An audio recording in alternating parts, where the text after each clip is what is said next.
and welcome to the third night of our third annual Mandala Makers Festival. I'm Ashwati Chinat, and I am here with Mandala Arts to present exceptional artists Chaitra Agrahar and LYKANTHEA's Lakshmi Ram Gopal.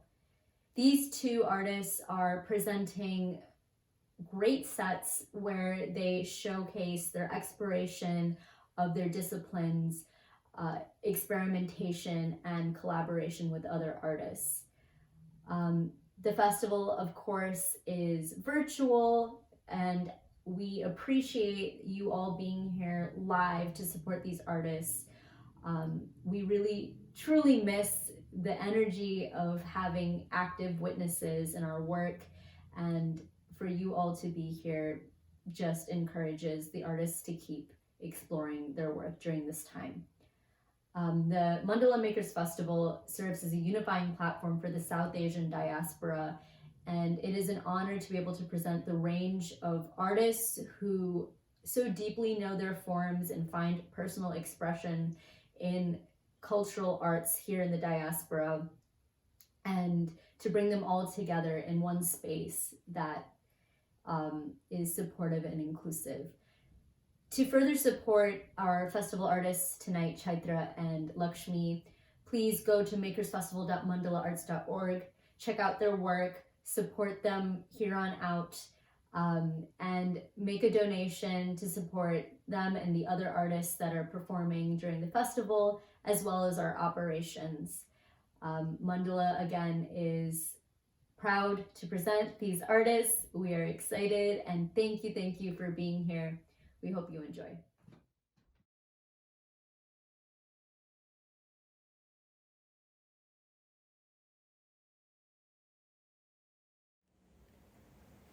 Hey, good evening. I'm Chaitra, and I'm Akash. today we're going to be playing a Veena compositions on the Veena, accompanied by Accompanied by a tabla. Although not traditional in terms of Carnatic and Hindustani music, we've sort of made this work, Veena and tabla. Yeah. So that should be interesting.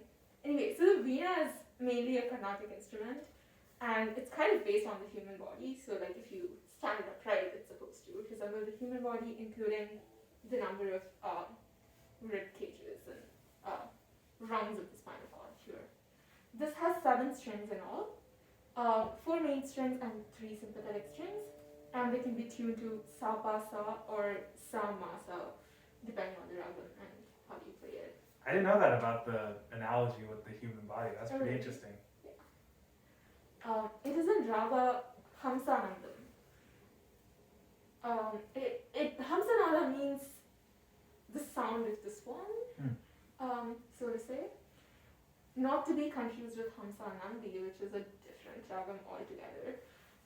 But this is a composition in Aditara, and it's a composition by Tyagaraja in Aditara. And I'll be presenting the composition in 3 sectors, so to say. So the way compositions are presented in Carnatic musical system is that you first present the ragam in which the composition is. Mm-hmm. So the analogy to alap in Hindustani is what we call raga. So it's just an elaboration of the notes, and it's improvised. Following the ragam is the tanam. The tanam is actually the specialty of the Veena because of the sympathetic strings. Yeah. So it really gives a kind of a resonance to this, and that is also improvised. There is a rhythm to the tanam, but it's not set to a beat. Like Akash is not going to be playing with me for the tanam. And then we'll do swara kalpana. So I'm going to be presenting some improvised swaras, and then Akash is going to help me do that. I'm just gonna play with it. It'll be fun. And then you're going to play some on your own. Yeah, I'll play a little something where I get a chance to improvise, and there's always sort of this collaboration between the musical side of it and the rhythmic side of it. Usually the rhythmic side of it is keeping the time for the musician, but there's a certain point where that inverts, where then the musician is keeping time and the rhythmist is improvising and doing other interesting things. And so that usually happens just organically as part of the concert, and it's very interesting that there's a structured portion of where that fits into the Carnatic repertoire. Yeah, cool. Since this is like a exploration of how different cultures affect the way we perceive music, this is one kind of a cultural cross-cultural cross-cultural interaction, because I have mostly played with the mridangam, and I think Carnatic music is made for the mridangam. Probably. So like playing with the tabla is kind of different in its own way. Yeah. But more than that, I think what I have noticed in my music since I came to the US, and I think that has kind of influenced how I improvise my music. I see. So I think my tonem especially gets influenced by jazzy rhythms and kind of beat structures. Yeah, I'm looking forward to hearing that. Yeah. Yeah, it's very interesting for me too. Obviously tabla is not necessarily supposed to be played with Carnatic music, but actually growing up my entire life, I've been around Carnatic musicians. When I was in college, I played almost exclusively with Carnatic musicians, and even now as a grad student. So it's not unfamiliar to me. And obviously rhythm is rhythm, and it doesn't really matter if it's jazz or Hindustani music or Carnatic music. I'm going to hold you to those words. Rhythm is rhythm.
to like play with you after such a long time. Yeah.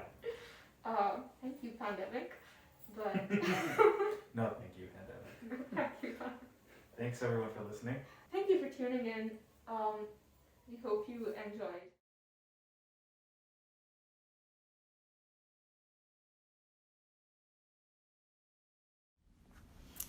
Hi everyone, my name is Lakshmi and I'm going to share some songs from my project LYKANTHEA from my forthcoming album Some Viscera. I'm in New York City, so I'm going to be joined today by sirens, barking dogs, and other bits and pieces of city life. Thanks for listening.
That song that you just heard is called Bird Song, and it's the first song on my forthcoming album, Some Viscera.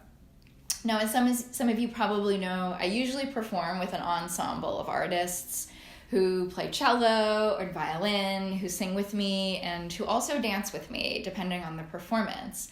Today, I'm going to perform a few stripped-down pieces because I can't perform with other people right now, and share a little bit with you about my art practice, as well as this project specifically. Bird Song comes out of a bigger theme that I've been interested in for a few years now, which is birds. And I'm really interested in particular in the relationship between birdsong and memory. When I would visit my grandmother in Bangalore, India, as a child and as a teenager, I would always hear a bird outside her house early in the morning when I was jet lagged. And it had such a distinctive call, and I remember often asking my mother about the bird, and she always knew the sound I was talking about, but she didn't know what kind of bird it was. She didn't know what bird it was that was making that sound. So a few years ago, when Chicago's Experimental Sound Studio invited me to create a sound installation in Lincoln Park Conservatory, I decided to dig into that memory and find out what bird it was that I had heard, and to build around it a whole sound installation that played with this idea of memory and place and family. The bird turned out to be the kuyal, which is a cuckoo bird, which is really interesting. It's a bird that lays its eggs in other birds' nests, so other birds raise its children. And I discovered that it has a long history of importance in South Asian culture.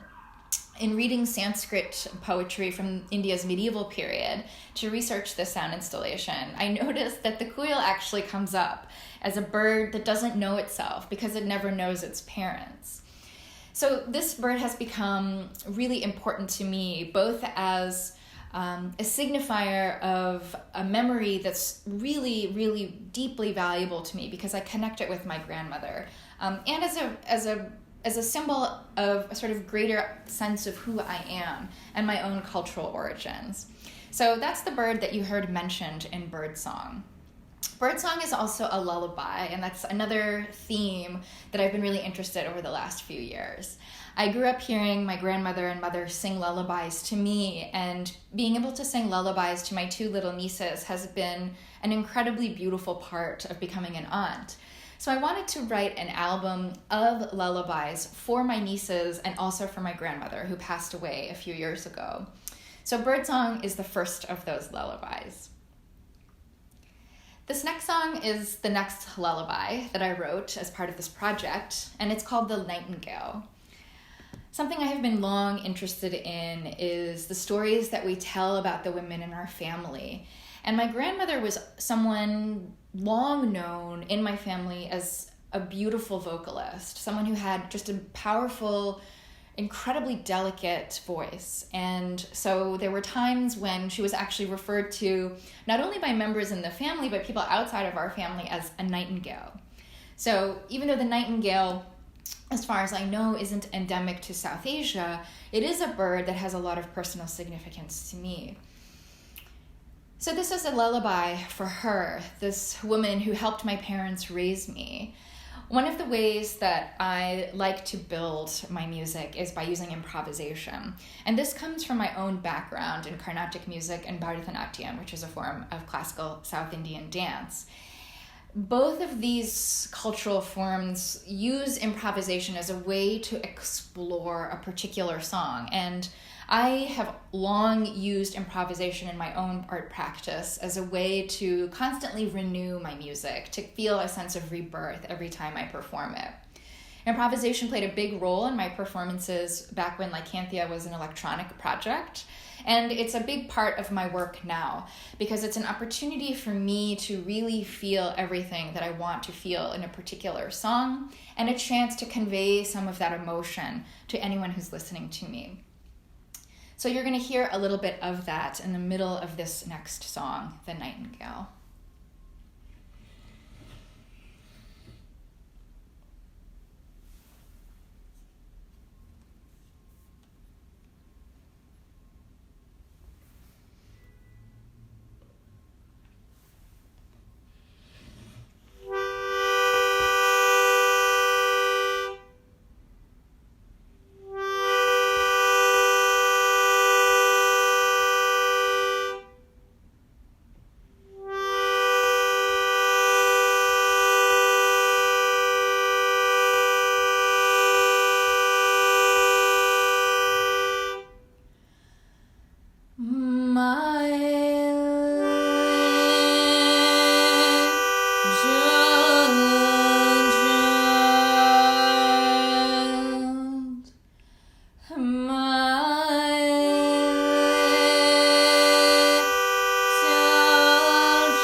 again was called The Nightingale.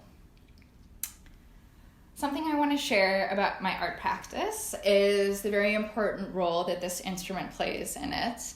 This is called the Shruti box, and it's normally used by vocalists in the Carnatic and related traditions. It's normally used by vocalists to help them stay in pitch. So typically, they would set this instrument to the notes that they wanted to play. So here, I'm playing C and G now.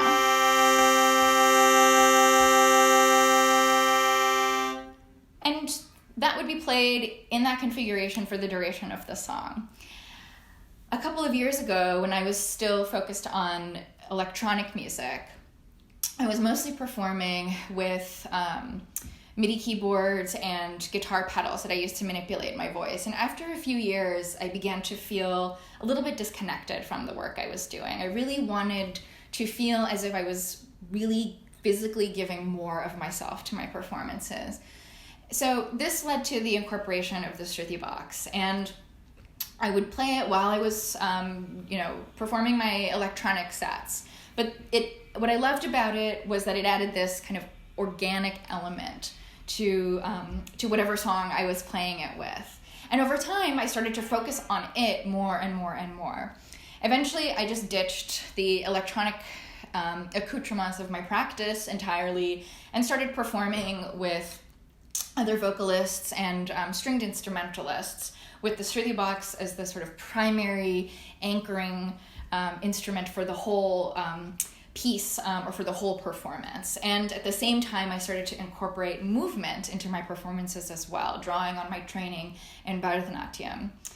The Shruti box has become a really kind of dynamic element of what I do as a result. And unlike traditional uses of this instrument, what I like to do is actually change the keys in the middle of the song, sometimes repeatedly over the course of a song.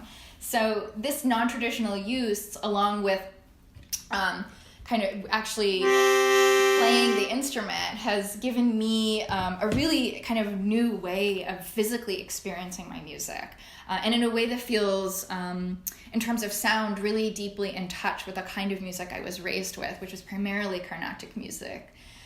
So this has now become, I think, a permanent fixture in my practice, and one that allows me to kind of bring my entire set and all of my equipment with me all at once if I need to. So if I'm performing alone, then I just perform with this, sometimes with the glockenspiel, and that's all I need.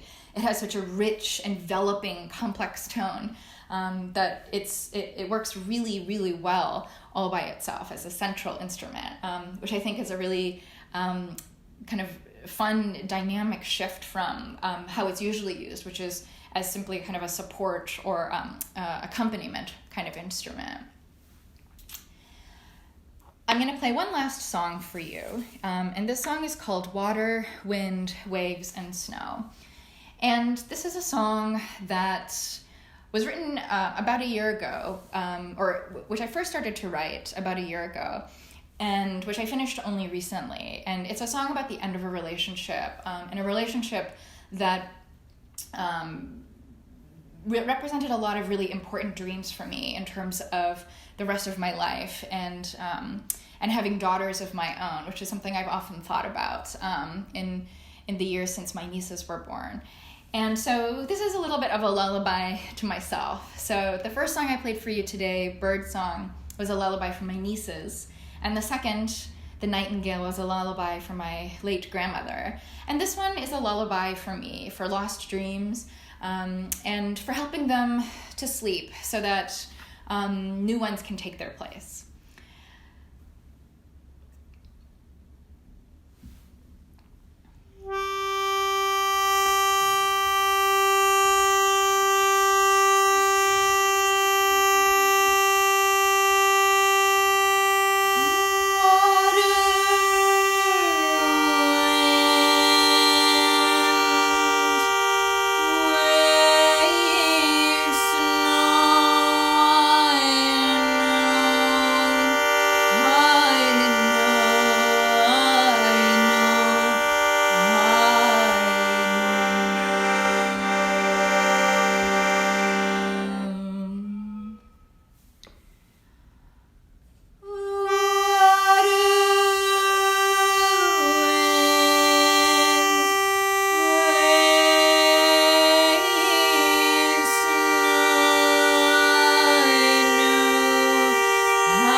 all so much for listening. Again, my name is Lakshmi, and I shared with you today some songs from my forthcoming album for Lykanthea called Some Viscera. You can find more about me at lykanthea.com. And to conclude, I just want to say thank you so much to the organizers of this amazing festival for including me in their lineup. It's been a real honor to be part of it. Thanks.